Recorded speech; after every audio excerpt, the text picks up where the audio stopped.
গল্প ফিরে আসার ঠিকানা পর্ব 4। পরদিন সকালে নাসির ঘুম থেকে উঠেই বুঝল আজকের দিনটা আলাদা। কোনো ঘোষণা নেই, কিন্তু বুকের ভেতরে একটা চাপা শব্দ। মা চা বানাতে বানাতে বললেন, আজ যাবি? নাসির চমকে তাকালো। কোথায়? মা চোখ না তুলেই বললেন, যেখানে তোর থাকা দরকার। আর কোনো কথা হলো না। নাসির ব্যাগটা নিল, মায়ের পায়ের কাছে হাত ছুঁয়ে বেরিয়ে গেল। বাসে বসে জানালার বাহিরে তাকিয়ে সে ভাবল, এই রাস্তাটা সে কতবার হেঁটেছে। আজ মনে হচ্ছে প্রতিটা মোড় তাকে চিনছে। বাড়িটার সামনে এসে সে থেমে গেল। দরজাটা আগের মতোই, শুধু রংটা ফ্যাকাশে।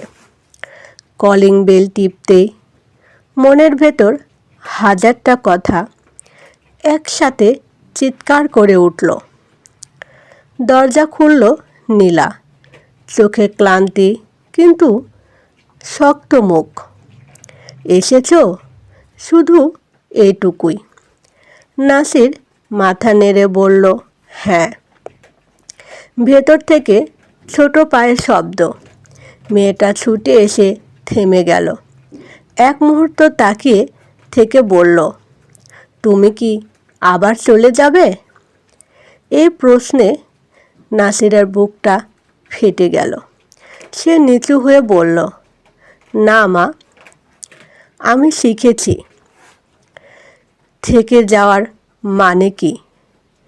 নীলা পাশে দাঁড়িয়ে সব দেখছিল, কিছু বলল না। ঘরের ভেতরে ঢুকে নাসির চারিদিকে তাকালো। সব কিছু পরিচিত, তবু অচেনা। সে বলল, আমি সব ঠিক করতে আসিনি, আমি শুধু দায়িত্ব নিতে এসেছি। নীলা এবার তাকালো। এই প্রথম দায়িত্ব মানে কথা নয় নাসির। সে বলল, দায়িত্ব মানে সময়। নাসির মাথা নুয়ে বলল, আমি সময় দেব, যতটা লাগে। কিছুক্ষণ নীরবতা। তারপর নীলা বলল, থাকো, আজ থাকো। এই থাকো শব্দটা কোনো প্রতিশ্রুতি নয়, কিন্তু একটা দরজা। সন্ধ্যায় তারা একসাথে খেতে বসলো। খাবার সাধারণ, কথা কম। মেয়েটা মাঝে মধ্যে নাসিরের দিকে তাকাচ্ছিল, যেন নিশ্চিত হতে চাইছে সে এখনও আছে কি না। রাতে মেয়েটা ঘুমিয়ে পড়লে নীলা বলল, ভাঙা জিনিস একদিনে জোড়া লাগে না।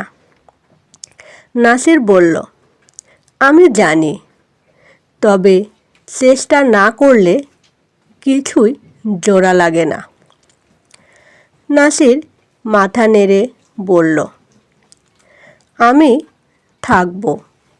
ঘরের আলো নিভে গেল।